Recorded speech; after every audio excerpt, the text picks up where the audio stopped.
Hello दोस्तों, मैं दिनेश चौधरी आप सभी का स्वागत करता हूं आपके अपने YouTube channel PSC by DC sir. इस चैनल पर हमने अपने बेस को मजबूत करने के लिए एक सीरीज को शुरू किया जिसे हमने जीके संजीवनी कहा। ये वास्तविक रूप में भी उन सभी के लिए संजीवनी सिद्ध होगा जो क्रमबद्ध रूप से रोजाना point to point word to word इस सारे कंटेंट को याद कर लेंगे। मैं फिर से रिपीट कर रहा हूं, याद कर लेंगे, क्योंकि याद करना महत्वपूर्ण है साथियों। पढ़ाई कर लेना, पढ़ लेना, रीड कर लेना, नोट्स कलेक्शन कर लेना, नोट्स अच्छे से हो जाना, मिल जाना, लिख लेना, इन सब से कुछ फर्क नहीं पड़ता है। एग्जाम में वही काम आता है जो आपने याद कर लिया है। और इसी क्रम में अब हम मुगल वंश की शुरुआत करने वाले हैं। कल एक बेहतरीन लेक्चर भक्ति आंदोलन से रिलेटेड हमने समझा। आज हम मुगल वंश की शुरुआत कैसे होती है इस पर फोकस कर रहे हैं। चलिए शुरू करते हैं। सबसे पहले भगवान श्री गणेश का नाम लेकर श्री गणेशाय नमः बोलते हुए और मेरे शिक्षक सुरेश पटेल सर को याद करते हुए मूल बिंदु पर आते हैं। आप में से कुछ लोग कहते होंगे कि सर एक रिकॉर्डेड कैसेट रोजाना बजा देते हैं कि मेरे श्री गणेश को याद करते हुए, मेरे शिक्षक को याद करते हुए। भाई ये बहुत ज्यादा जरूरी है, क्योंकि ये वो शिक्षक है जिन्होंने मुझे इस इतिहास का या किसी विषय का ज्ञान करवाया। भगवान का नाम लेना इसलिए जरूरी है क्योंकि हर एक चीज, हर एक प्रकृति के नियम भगवान की इच्छा से, प्रभु की इच्छा से, उस अल्लाह मालिक की इच्छा से संचालित हो रहे हैं। इसलिए इनको याद करना बहुत ज्यादा जरूरी है। ये रिकॉर्डेड कोई टेप नहीं बज रहा है, मैं दिल से इनको याद करते हुए आप सब लोगों को पढ़ाता हूं। चलिए अब मूल बात पर आते हैं। हमने लास्ट के क्लास में भक्ति आंदोलन देखा और उससे 2 क्लास पहले तक हमने दिल्ली सल्तनत की क्या कहानी रही ये समझा।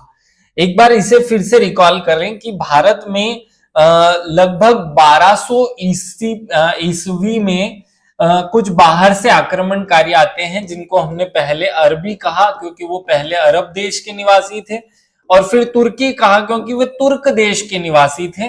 तो अरबियों ने 712 में और तुर्कियों ने 1000वें या इस 1000 ईस्वी में भारत पर आक्रमण किया। यहाँ पर हम मोहम्मद बिन कासिम और यहाँ मोहम्मद गजनवी और गौरी को पढ़ते हैं, और उन्होंने भारत के इस इतने हिस्से पर कब्जा कर लिया जिसे हमने सल्तनत कह दिया, और इस हिस्से को हमने इतिहास के रूप में पढ़ लिया। लेकिन जब इस इतिहास का अंतिम राजा, जिसका नाम है इब्राहिम लोदी, तो इब्राहिम लोदी जब अपने सिंहासन पर बैठता है तो अपने शासन को 2 भागों में बांट देता है, या उसका शासन 2 भागों में बटा हुआ था। सिकंदर लोदी के मृत्यु के बाद ये जो सिकंदर लोदी, जो कि इन दोनों का सिकंदर, जो कि इन दोनों का मतलब इसका पिता था इब्राहिम लोदी का, ये अपने राज्य को एक तो दिल्ली और एक जौनपुर, इन 2 हिस्सों में बांट देता है।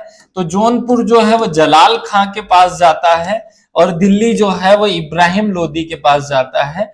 अब बाबर जो है वो इस इब्राहिम लोदी, बाबर कौन है इस पर हम बात करेंगे, लेकिन अब अगला राजा यहां से अफगानिस्तान से फिर आने वाला है। ये अफगानिस्तान से यहां आते हुए इब्राहिम को एक युद्ध में हराएगा और लगभग इतने क्षेत्र पर शुरुआत में कब्जा कर लेगा जिसे हमने इब्राहिम के अंत या दिल्ली सल्तनत के अंत और मुगल काल की शुरुआत कह दिया है। ये पॉइंट महत्वपूर्ण है, याद रहे। हमने लास्ट की क्लास में जो एक पॉइंट पढ़ा था इब्राहिम लोदी वाला, वो याद रहे। अफगान अमीरों ने गृह युद्ध के खतरे से बचने के लिए संपूर्ण राज्य, कौन से राज्य, जो इब्राहिम लोदी के पिता के समय था, सिकंदर के पुत्रों इब्राहिम लोदी और जलाल खां में विभक्त कर दिया। इब्राहिम लोदी को दिल्ली का सुल्तान बनाया गया और जौनपुर का सुल्तान जो है वो जलाल खान को बनाया गया। 21 अप्रैल 1526 को बाबर ने इब्राहिम लोदी को पानीपत के पहले युद्ध में हरा दिया। इब्राहिम युद्ध में मारा गया और ये युद्ध में मारा जाने वाला पहला शासक बना, और दिल्ली का प्रथम सुल्तान, जो दिल्ली पर सुल्तनत का शासन था, सल्तनत कालीन शासन अब समाप्त होता है और अब नए वंश का शासन शुरू होगा जिसे हमने मुगल वंश कहा। अब चलिए शुरू करते हैं। मुगल कौन थे, बाबर ने किन किन युद्धों को लड़ा, बाबर कौन था, इन सब बातों पर विचार करते हैं। पॉइंट वाइज चलेंगे इस विषय पर। सबसे पहले मंगोल कौन थे या मुगल कौन थे। तो मुगल कौन थे, इस बात का जवाब आपको 2 चीजों को समझना पड़ेगा, एक मंगोल और एक तुर्की। अब नक्शे पर अगर हम इस बात को देखें तो ये भारत है हमारा जिस पर ये लोग कब्जा करना चाहते हैं।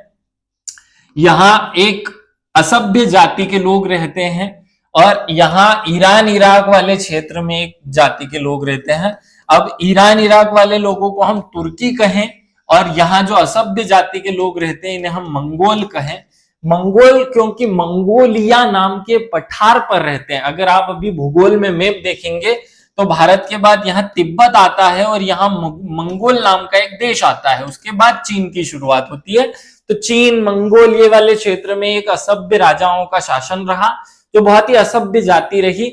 आपने वो बाहुबली मूवी में वो जो कालकेय वाली सेना देखी, उसी प्रकार की सेना इन लोगों की थी। तो ये जो मंगोल हैं ये जब भारत पर आक्रमण करते हैं या इन क्षेत्रों पर आक्रमण करते हैं तो इनके कॉम्बिनेशन से, कॉम्बिनेशन मतलब एक ब्रीड, अर्थात एक तरफ से माता और एक तरफ से पिता, तो यहां से माता और यहां से पिता, अर्थात मंगोल और तुर्की के कॉम्बिनेशन से एक नई ब्रीड पैदा होती है जिसे हम मुगल कह रहे हैं। मुगल शब्द का अर्थ होता है बहादुर।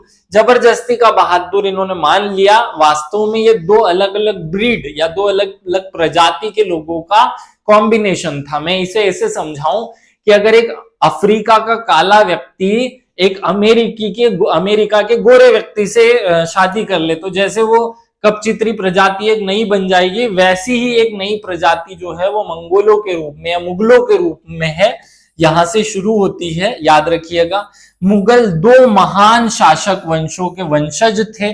माता की ओर से चीन अर्थात मध्य एशिया के मंगोल शासक चंगेज खां। चंगेज खां के 12वें 14वें उत्तराधिकारी चंगेज खां से कोई लेना देना नहीं क्योंकि उस वंश का खून है। पिता की ओर से ये ईरान इराक और तुर्क के जो शासक थे तैमूर, उनके वंशज थे। तो कुल मिलाकर दो अलग अलग वंशों की एक नई ब्रीड बनती है। एक तरफ से ये तैमूर लंग के और एक तरफ से ये चंगेज खां के। ये चंगेज खान वही है जो लोगों के सर, जहां पर भी ये जाता था वहां लोगों के सर काटकर एक दीवार बनाया करता था। बाबर भी अभी ऐसा करने वाला है, थोड़ी देर बाद में एक युद्ध में उसने कहा ऐसा किया वो बताऊंगा। तो इस प्रकार की एक असभ्य जाति जो मानवता को मानती ही नहीं है, इनकी नजर में मानवता कुछ नहीं है, इनकी नजर में केवल इंसानों को खाना पीना और क्षेत्र पर अधिकार करना ही मूल उद्देश्य है। ऐसे शासक अब भारत में आने वाले हैं और ये मंगोल शासक मुगल शासक बन जाएंगे। तो मंगोल और तुर्कों के कॉम्बिनेशन से नई ब्रीड बनी जिसे मुगल कह दिया हमने। चलिए अब इसके राजाओं के बारे में बात करते हैं। सबसे पहला व्यक्ति जो भारत आएगा वो बाबर होगा। तो क्यों ना बाबर के बारे में बेसिक जानकारी हम ले लेते हैं। बाबर का जन्म 14 फरवरी 1483 को अफगानिस्तान के फरगना के अदीजन में होता है। अब देखो भारत का नक्शा यहां से अगर हम देखें तो भारत के नक्शे में आपको यहाँ पाकिस्तान दिखाई देगा, ये पाकिस्तान है, और यहाँ अफगानिस्तान दिखाई देगा। तो जब तुर्कों ने यहाँ आक्रमण किया था तो पहले शुरुआत में उनका इस क्षेत्र पर कब्जा हुआ और वो कब्जा हमेशा बना रहा। तो इस तरीके से अफगानिस्तान में मुस्लिम आक्रमणकारी आ गए और मुस्लिम आक्रमणकारियों में ही एक आक्रमणकारी बाबर निकलेगा। ये बाबर जो है वो अफगानिस्तान में जन्मा था। अफगानिस्तान शब्द याद रख लेना। अफगानिस्तान के किस क्षेत्र में? फरगना नाम के क्षेत्र का पहली बार ये राजा बनता है 12 वर्ष की उम्र में। इसका पूरा नाम क्या है? तो बहुत भारत के लिए जहरीला राजा था, इसलिए जहर से याद रह जाएगा। जहीरुद्दीन, क्या नाम है? जहीरुद्दीन मोहम्मद बाबर, पूरा नाम याद रखना, जहीरुद्दीन मोहम्मद बाबर। माता इसकी कुतलुग निगार खानम है जो कि मंगोल वंश की है, मतलब चीन तरफ से आई। पिता जो है उमर शेख मिर्जा है जो चंगताई तुर्की अर्थात ईरान इराक तरफ से आए हैं। तो इस प्रकार दो वैरायटी के लोगों से ये मुगल वंश की शुरुआत होगी। इनका वंश मुगलिया है जो तैमूर वंश के एक सब या एक गोत्र के रूप में जाना जाता है। समकालीन राजा कौन है? तो कृष्णदेवराय दक्षिण भारत के राजा हैं। याद रखना, यहाँ एक बहुत अच्छे, एक ईमानदार और एक साहसी राजा का शासन चलता है जिनको अभी बाद में हम पढ़ेंगे, जिन्हें हम कृष्णदेवराय कहते हैं। अब मैं नीचे के राजा को साहसी और ऊपर वाले को ऐसा क्यों कह रहा हूं? क्योंकि दक्षिण भारत के राजाओं ने अपने शत्रुओं के प्रति भी दया की नीति अपनाई, लेकिन इन लोगों ने, अभी आप खानवा के युद्ध में देखेंगे कि बाबर ने अपने शत्रुओं के सर काट करके उनकी एक दीवार बनवाई थी। तो खुशी मनाने का मतलब मर जाने के बाद में उसका सिर काटना और उसकी दीवार बनाना, यह मानवता के उल्लंघन की बात करता है। इसलिए मैं इन राजाओं को आक्रमणकारी कह रहा हूं। व्यक्तिगत मेरा इनसे कोई लेना देना है नहीं, मेरा कोई संबंध भी नहीं है, लेकिन उनके कार्यों से उनकी जो मानवीय व्यवस्था है, मानवीय स्थिति है, वो व्यक्त होती है, इसलिए ऐसी बात की जा रही है। तो मूल जानकारी आपको मिल गई कि बाबर का जन्म अफगानिस्तान के फरगना में हुआ था। माता जो है वो मंगोल की तरफ से और पिता जो है तुर्कियों की तरफ से थे, या चंगेज खान के नाती और तैमूरलंग के वंशजों के रूप में एक नई ब्रीड आई। इनका जो वंश है वो मुगलिया वंश है। समकालीन राजा कृष्णदेव राय जो विजयनगर पर शासन करते हैं। नुसरत शाह बंगाल का शासन है उस समय। तो यहाँ एक बड़ा सा शासक, ऐसा बड़ा राजा है जिसका नाम है नुसरत खां। बाद में ये बहुत समय तक नहीं हरा पाएंगे इस नुसरत खां को, हम देखेंगे आगे क्या होता है।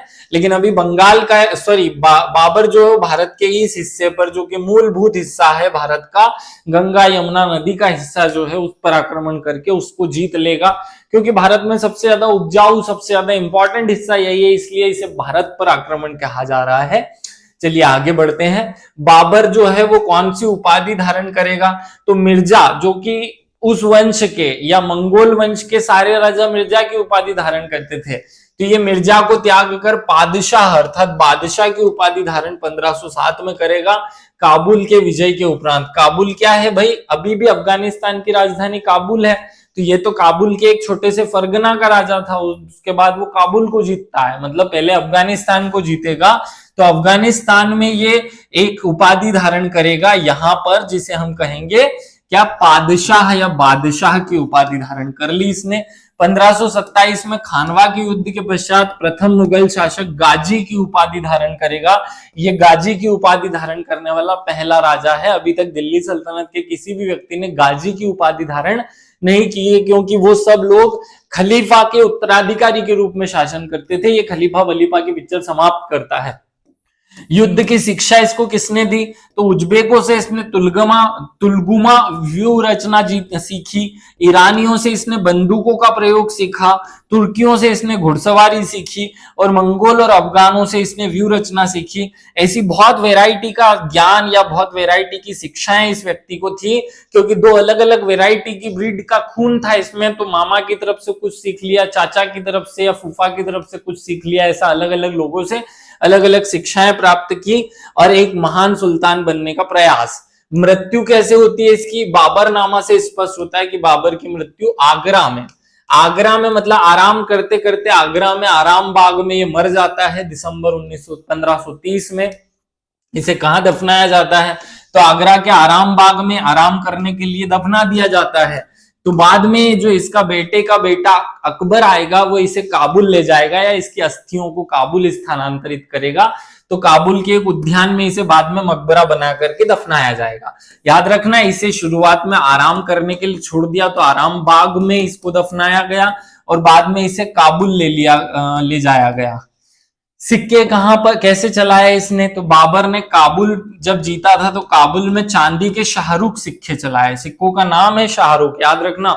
चांदी के शाहरुख सिक्के किसने चलाए? तो ये बाबर ने चलाए। और कंधार में बाबरी नामक सिक्के चलाए। तो ये दो वैरायटी के सिक्के चलाएगा। पहले शाहरुख सिक्के चलाएगा जो कि चांदी के होंगे, और दूसरे कैसे चलाएगा? बाबरी नाम के सिक्के चलाएगा, क्योंकि बाबर खुद है ना, तो बाबरी नाम के सिक्के चलाएगा। तो बाबरी नाम के सिक्के भी बाबर ने चलाए और शाहरुख नाम के सिक्के भी बाबर ने चलाए। ये पॉइंट याद रख लेना। इसने एक खुद की आत्मकथा लिखी जिसका नाम है बाबरनामा। तो बाबर ने तुर्की भाषा में, कौन सी भाषा में? क्योंकि तुर्की तो है असली में, पिता की तरफ से ये तुर्क है, माता की तरफ से मंगोल है, तो दोनों भाषा आती है, लेकिन ये तुर्की को प्रिफर करेगा क्योंकि पिताजी तक का नाम लिखना है। तो तुर्की भाषा में अपनी आत्मकथा तुजुक ए बाबरी लिखेगा। क्या लिखेगा? तुजुक ए बाबरी की रचना की। और सर्वप्रथम अकबर के समय एक व्यक्ति होता है जो इसका फारसी में अनुवाद करेगा। उस व्यक्ति का नाम याद रखना चाहो तो रख लेना, फायंद खा। फारसी फ से याद रखना, फायंद खा नाम है उसका। फारसी में अनुवाद करेगा फायंद खां। ये पॉइंट भी याद रख लो। आगे बढ़ते हैं। बाबर के बारे में बेसिक इंफॉर्मेशन हमने ले ली है। अब हम आगे करते हैं कि बाबर के राजा बनने के बाद उसने राजा कैसे बना और कैसे कैसे उसने युद्धों को लड़ा। 12 वर्ष की अल्प आयु में, मतलब छोटी सी उम्र में, 1494 में वो फरगना का राजा बन गया या फरगना का शासक बनता है। याद रख लेना, फरगना का शासक 12 वर्ष की उम्र में बन गया। मतलब बच्चा जब स्कूल जाने की उम्र होती है तब वो राजा बन चुका है। भारत पर प्रथम आक्रमण कब करेगा ये? तो प्रथम भारत पर अफगानिस्तान वाले क्षेत्र से टच हुआ एक एरिया है जिसे हम बाजोर और भोरा कहते हैं। क्या कहते हैं? यहाँ पर है बाजोर और भेरा। तो भेरा और बाजोर पर ये पहली बार आक्रमण करेगा, तो उसे ही भेरावल का युद्ध भी कह देंगे। 1519 में यूसुफजाई जाति के लोग वहां रहते हैं, इसलिए इसे यूसुफजाई जाति भी कहा जाता है। और यही एरिया भारत में प्रवेश करने की जड़ है, यहीं से भारत में प्रवेश हो सकता है। तो पहली बार बाजोर और भोरा पर, बी फॉर बाजोर, बी फॉर भोरा और बी फॉर बाबर, ऐसे याद कर सकते हैं। बाबर ने बाजोर और भोरा पर युद्ध आक्रमण किया 1519 में, और वहां रहती थी यूसुफजाई जाति। यूसुफजाई जाति के लोगों को इसने हराया और भारत में प्रवेश कर लिया। पहली बार भारत में तोप का उपयोग, भारत में सर्वप्रथम बाबर ने बारूद और तोप खाने का उपयोग अगर कहीं किया तो वो इसी भेरू के युद्ध में या भेरा के युद्ध में किया है। याद रख लेना, बाबर से भेरा याद ना हो तो भेरू बोल दो, थोड़ा आसान हो जाएगा।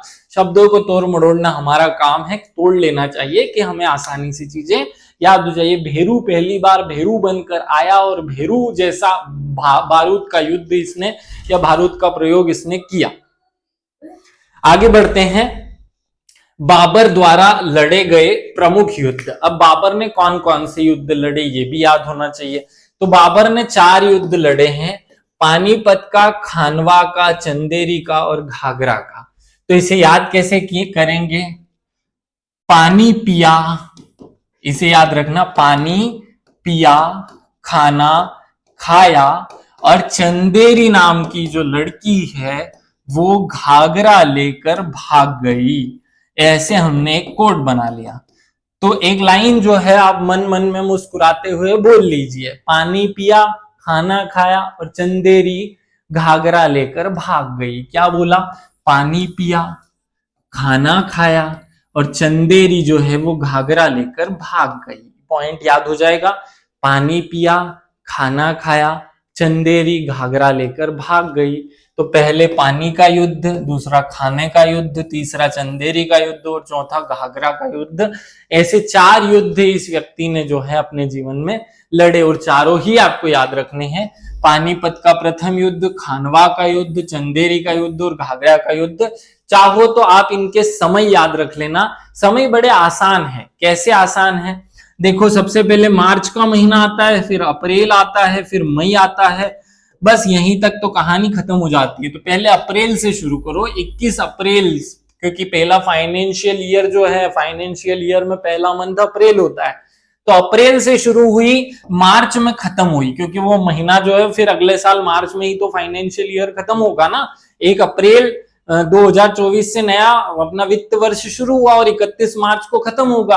तो पानी पिया अप्रैल से शुरू हुआ और मार्च में खत्म हुआ, फिर मई से शुरू हुआ और फिर अप्रैल में खत्म हुआ। तो याद रख लो, मई से शुरू होगा तो उसके 1 महीने बाद मई, पहले मई में अप्रैल में खत्म होगा, और अप्रैल से शुरू हुआ तो मार्च में खत्म होगा।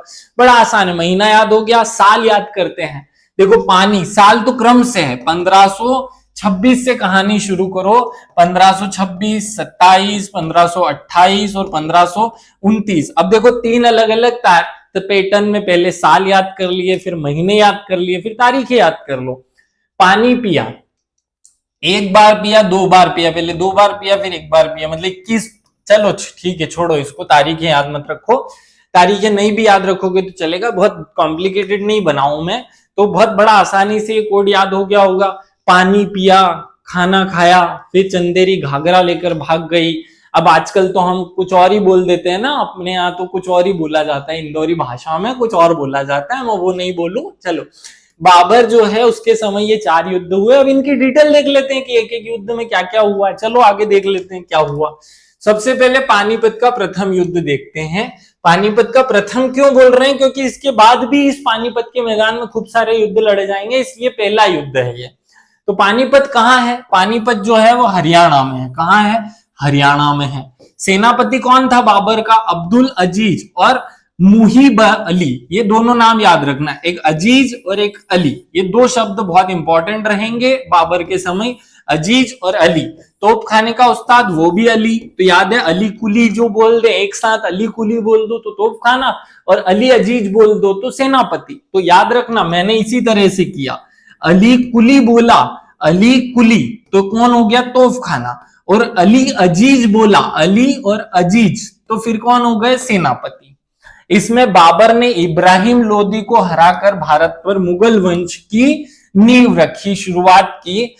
तुगलुमा युद्ध नीति को अपना लिया, तुगलुमा युद्ध नीति, और तोप खाने का प्रथम बार इसने यहां पर प्रयोग कर लिया। तोपों की सजाने की विधि का नाम है उस्मानी विधि। अब ये बहुत ज्ञान की बात प्राप्त करनी नहीं है हमें, क्योंकि वो बड़ा आधा घंटा में लगा दूं कि ऐसे दो गाड़ियां रखो और उसके बीच में यहाँ एक तोप रख दो, तो कोई काम की नहीं है। और जो मूल तरीके था वह ऐसे ऐसे ऐसे तरीके से ये अपनी गाड़ियों को जमाते थे, यहां पर तोपे रखते थे।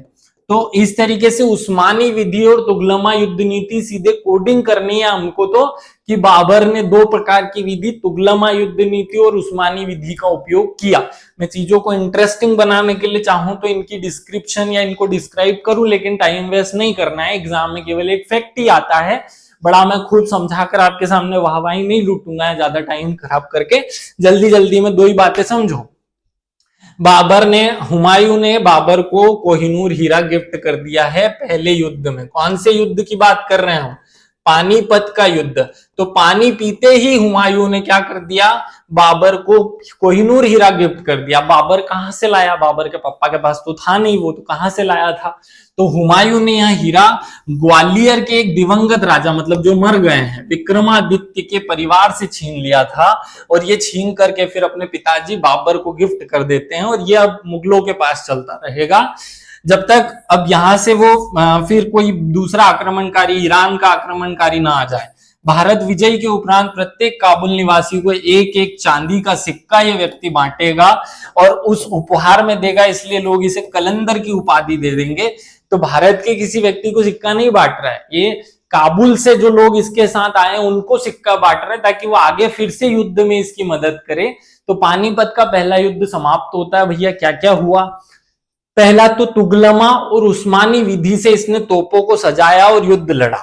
दो लोग हैं, अब्दुल अजीज या अली कुली, एक अली अजीज और एक अली कुली, एक सेनापति और एक तोपखाना चलाते हैं।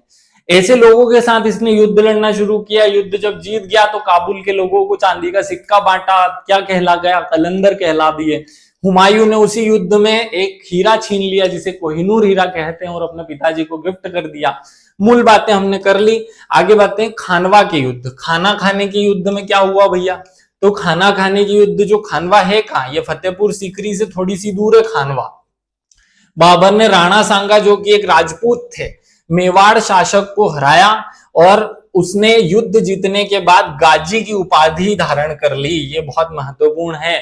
देखो आप पढ़ते हो ना, क ख ग ऐसे पढ़ते हैं ना, क ख ग घ ण। हिंदी पढ़ते हैं तो अनाराम ऐसे ही पढ़ते हैं ना, तो क छोड़ दो।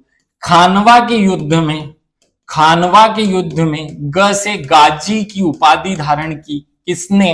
बाबर ने। याद रख लेना, बाबर ने खानवा के युद्ध में गाजी की उपाधि धारण की। याद करने के लिए बोला मैंने ये पॉइंट।